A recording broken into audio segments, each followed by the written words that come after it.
Japan, the hidden corners people don't usually see. A nation that never fails to amaze the world with its remarkable economic, scientific, and technological progress.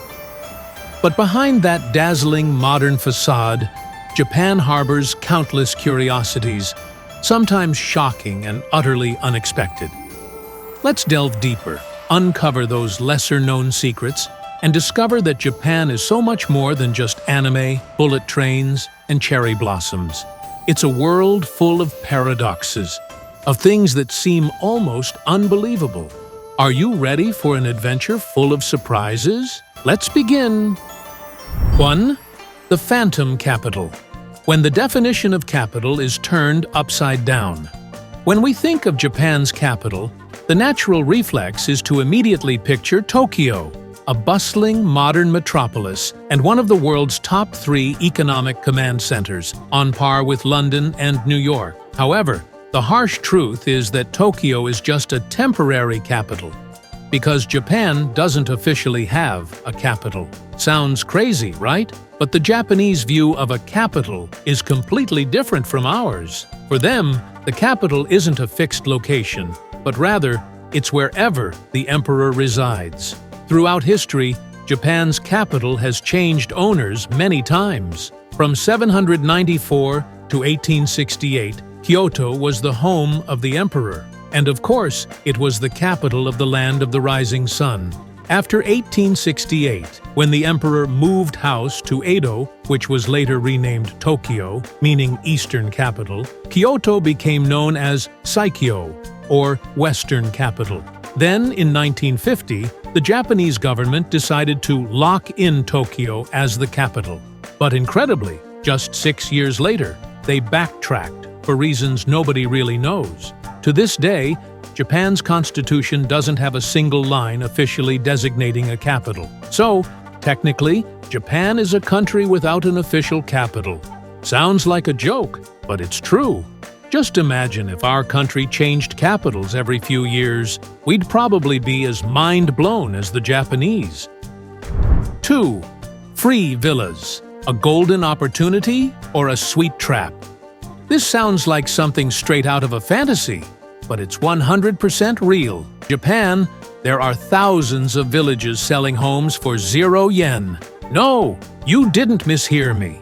These abandoned homes, known as Akiya, are attracting a lot of attention for their super cheap prices. Or, in some cases, even being given away for free. The catch? You have to know where to look.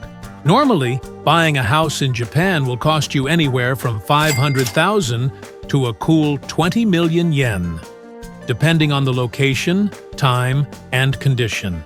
These Akiya used to be mainly in rural areas, but now they're also appearing in the suburbs and even big cities. The reason? Japan's population is aging and shrinking, leaving many towns and villages sparsely populated.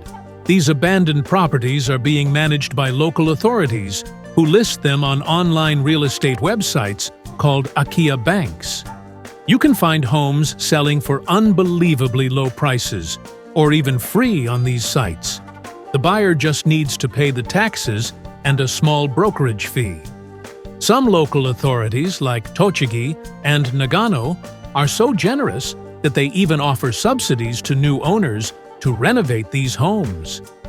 In 2013, there were 8.96 million vacant homes in Japan, a staggering 13.52% of the country's total housing stock, and it's estimated this will increase to 20% by 2033. Sounds enticing, doesn't it? But perhaps we should be a little wary, since these free homes may be hiding some unforeseen surprises. 3. The elderly addicted to prison. A heartbreaking paradox. Instead of enjoying their golden years in peace, many elderly people in Japan are actively trying to get into prison. Sounds bizarre, but the truth behind it is truly heartbreaking. Japan is facing a wave of elderly crime, with the rate of over 65s committing crimes increasing steadily over the past 20 years. Statistics show that 1 in 5 prisoners is elderly. The most common crime they commit is petty theft. They intentionally steal items in supermarkets or stores and then sit and wait for the police to arrest them so they can go to prison. Unbelievable, right? There are many cases of elderly people being arrested and released, but they re-offend to get back into prison. For them, prison is an ideal retirement home. There they are fed, taken care of, and have fellow seniors for company, so they don't have to feel lonely.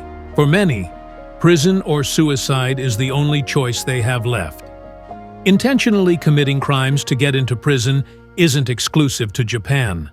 Similar cases exist in the US, where people do it to access health care, escape harsh weather, or break drug habits. But the scale of the problem in Japan has authorities seriously worried. It's a sad paradox. When prison becomes a refuge for people who should be loved and cared for by society, maybe some of them find life outside too harsh, and the prison is a safer place for them. 4. Balloon. Farewell. A floating finale, full of reflection. The story of Japan's aging population continues.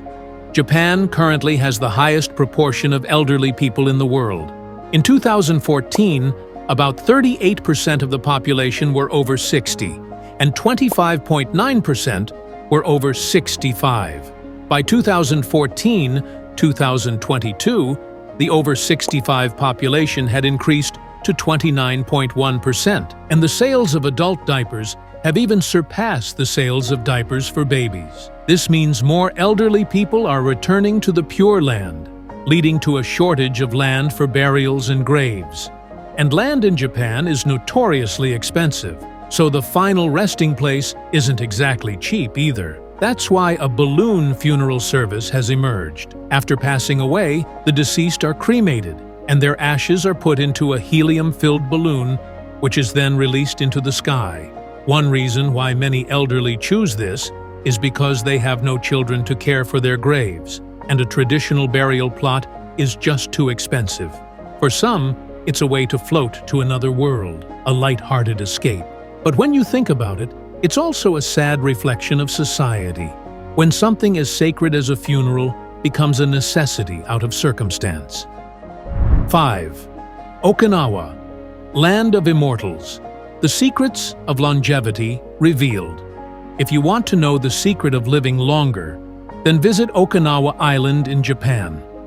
According to statistics, the people here have the highest life expectancy in the world. Not only that, but they also have lower rates of age-related diseases like dementia, osteoporosis, heart disease, and cancer. The average life expectancy for women in Okinawa is 86 years, and for men, it's 78 years. This island has stunning beaches, clear blue waters, and a healthy environment that's considered the best in the world. Out of 100,000 people, 40 to 50 live to 100 years old, and 90% of those centenarians are women. In the US, that number is only half. The secret of Okinawa's long life lies in its fresh food and eating habits. They don't eat a lot of red meat, but mostly eat rice with fish and lots of fruit and vegetables.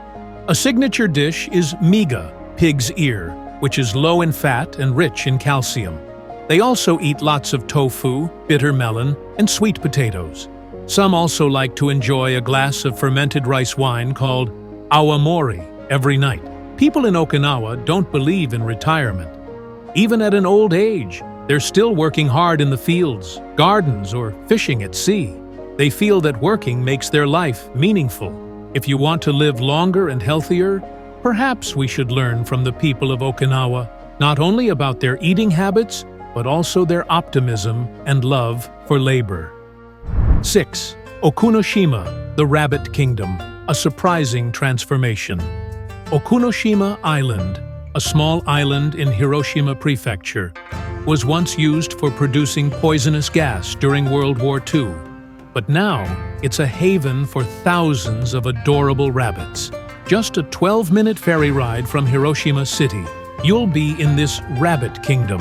From 1928 to 1945, the Japanese military secretly manufactured more than 6,000 tons of poisonous gas on Okinoshima Island. There were rumors that the rabbits were used in military experiments, but the director of the Poison Gas Museum has denied this. So why are there so many rabbits on the island? One theory is that the rabbits were brought to the island in 1971 because a primary school in Hiroshima couldn't take care of them anymore. Initially, there were only 8 rabbits, but they multiplied rapidly. Others think that when Okinoshima started to develop tourism, the locals decided to breed rabbits to attract tourists. Whatever the reason, Okinoshima is a must-see destination for animal lovers who want to enjoy the peace and cuteness of this island. It's such an unexpected transformation from a place of death to a paradise for these little creatures. 7. Radioactive waste. Disposal. A risky decision. The Sea of Japan is abundant with fish and seafood, with more than 3,500 species, including around 1,000 species of fish. This is because the oxygen levels in the water are higher than normal. But now, we're faced with the possibility of the Japanese government releasing treated radioactive waste into the sea. In March 2011, Japan experienced a devastating earthquake and tsunami, which severely damaged the Fukushima Daiichi nuclear power plant. The Tokyo Electric Power Company had to treat and store hundreds of tanks, containing around 1.34 million tons of contaminated water used to cool the damaged reactors. Due to a lack of land for more storage tanks and the need to free up space, authorities have decided to release the treated wastewater gradually since 2021. The government claims the wastewater from Fukushima has been processed through an advanced system that can remove almost all radioactive elements, except for tritium, a radioactive isotope of hydrogen which is difficult to separate from water. However, tritium is said to be low risk because it emits weak radiation that has difficulty penetrating the body. The wastewater is diluted with seawater in a 1:40 ratio, ensuring the levels meet Japan's safety standards before being discharged through an underwater tunnel. Prime Minister Kishida Fumio has promised that the government will ensure the plan is implemented as safely as possible, even if the process takes decades. However, local fishermen and neighboring countries are still worried about the impact on the environment. It's a difficult and controversial decision, choosing between solving the problem in the short term and the long-term risk to the environment. 8. Pets eclipsing children, a worrying trend. Although the adult film industry in Japan is thriving, the population doesn't seem too keen on having children. In 2019, Japan had the lowest rate of children under 14 in the world, with only 15.3 million children, accounting for 12.9% of the population. This is alarming, considering the number of children born has been decreasing for the past 38 years, while the population continues to age, causing problems for the country's development. The government has launched various policies to encourage women to have children, but it seems these efforts haven't been effective. For many reasons, Japanese people don't want children, instead preferring to have pets as companions. At one point, it was estimated that the country had 18.5 million pets, compared to only 300,000 children being born. Many young people find it easier to raise a pet than a child. In reality, those who don't want children often face issues like low income, long hours at work, and the high pressures of daily life. The surge in pet ownership has also had a negative side, with many people not being fully prepared for raising pets and abandoning them. In 2010, Japan recorded that 500,000 dogs died in animal shelters. This may sound strange, but it's a sad truth that pets are becoming more important than people in Japan. 9. The Anime Kingdom. Global cultural power. We can't forget anime, a multi-billion-dollar industry in Japan. If you know Japanese culture, you can't ignore anime and its classic titles, such as My Neighbor Totoro, Grave of the Fireflies, Spirited Away, and Ponyo. Anime has shaped the entertainment industry in Japan and helped make the country more famous globally. In Japan, It's believed that animation and comic books play an important role in children's development by enhancing their creativity and artistic senses. The anime industry's revenue reached 200 billion yen for the first time in 2017. By 2021, the total revenue reached 250 billion yen, or 2.26 billion USD. Although this was 5% less than in 2020, about 90% of well-known anime companies are based in Tokyo, and there are also a growing number of smaller and mid-sized companies. Around 150 companies, or 60%, were formed after 2000. This shows that the Japanese animation industry has developed due to the increase in smaller companies with shorter histories. Anime, like the Japanese people, is resilient and determined. Although Hollywood's animation technology is admired by kids around the world, Japanese anime has built its own distinct culture. Anime is like a kingdom dedicated to people who love Japanese culture. It doesn't need to try to be different, as it already is different. 10. Addicted to masks. It's not just about health, but also psychology. While many countries such as Vietnam, China, and the US have only recently started wearing masks because of the pandemic, this culture has existed in Japan for more than 100 years, since the Spanish flu pandemic of 1918. Spring is the peak season for medical masks in Japan, as this is when people use them to combat hay fever and colds. People with colds wear masks to prevent spreading germs to others, and also to prevent germs from getting in. In the winter, Japanese people wear masks to keep their faces warm. But nowadays, many Japanese wear masks even when it's not spring or winter, and they don't have a cold, but rather for psychological reasons. Many wear masks as a form of self-protection, especially women. They wear masks when they lack confidence about their appearance, or when they don't have time to apply makeup. Masks that fit the face snugly to make it look smaller are especially popular with women. According to psychologist Yuzo Kikuo, dependence on masks stems from a feeling of insecurity in public. With social media becoming such a big part of modern life, people use masks as an excuse to avoid group activities like lunch, drinks, or even gossip with colleagues. The small mask gives them privacy, but also unintentionally causes addiction.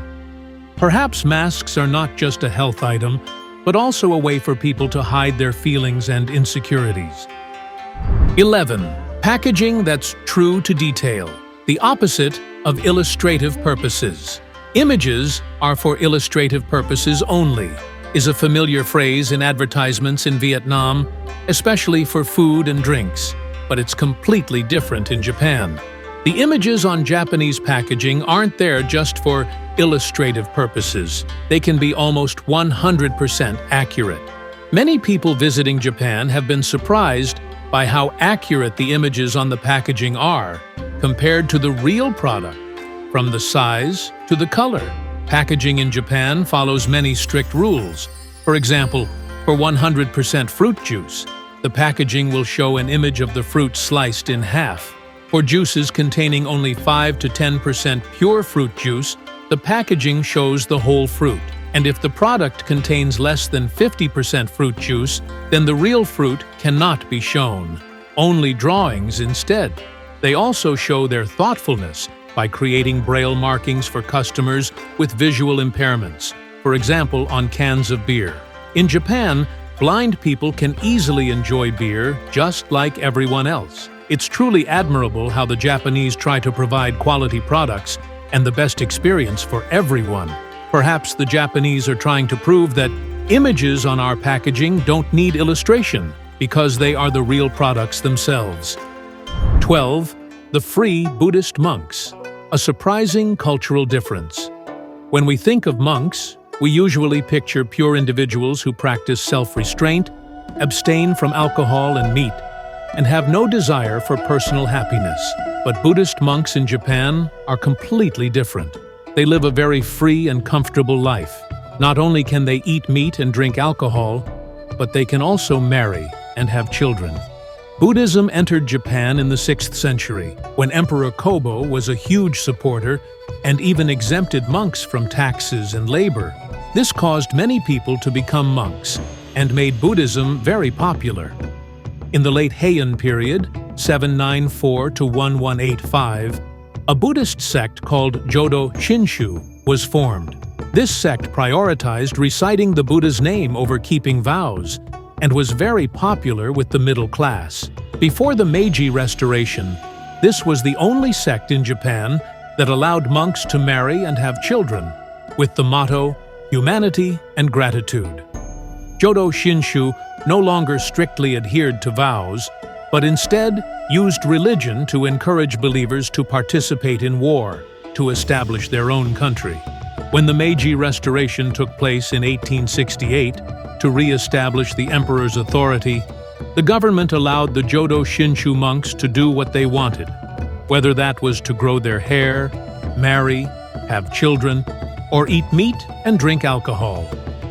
The difference between Buddhist monks in Japan and other countries is surprising. Perhaps they're trying to prove that practicing religion doesn't mean one has to suffer, but rather live a meaningful and happy life. 13. Karate made in China. A surprising truth about martial arts. Did you know that karate, famous all over the world, actually originated in China? According to recent research, karate originated in Okinawa, Japan, but it was heavily influenced by Chinese martial arts. About 500 years ago, Okinawa was ruled by the Ryukyu Kingdom. Karate was created when King Sosen banned the use of weapons to prevent war, so people started to develop hand-to-hand techniques to defend themselves. During this time, hand-to-hand fighting developed in Ryukyu and was influenced by Fujian martial arts such as White Crane Fist, Five Ancestors Fist, or Goju Ryu. These martial arts were called Toad. In 1879, Ryukyu was annexed by Japan, and many people migrated to Japan, bringing this martial art with them. In Japanese, Toad is called karate, and by the 1920s, this martial art became popular in Japan. In 1932, when Japan occupied Manchuria in China, Japanese militarism was on the rise, and that's why Toad was changed to karate. Both of these words are pronounced karate in Japanese, but they are written differently. In May 1949, the Japan Karate Association was formed with the goal of making karate an international martial art.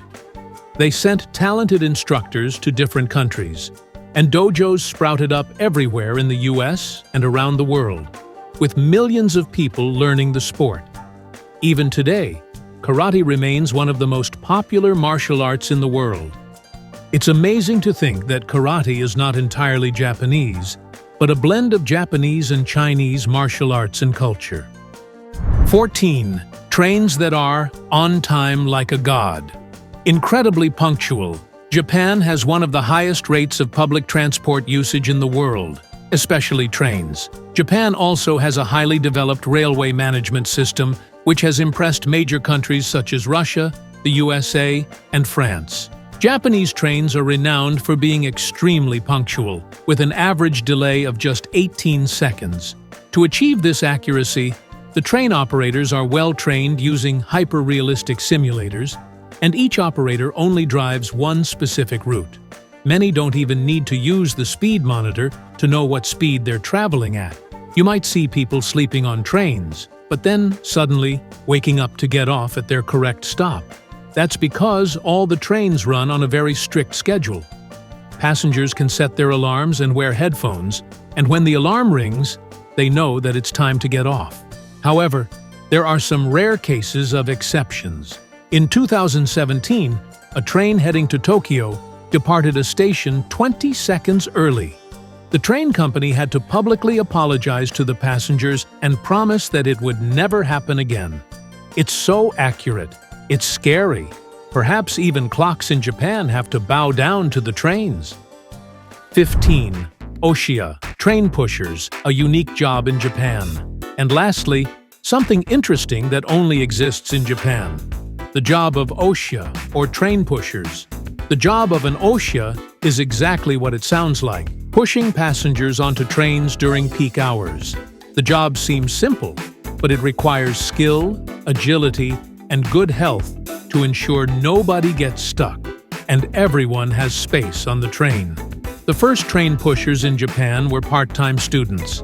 Nowadays, station attendants and railroad workers are doing this job. Some passengers don't like the Osha because they're known for pushing people quite roughly.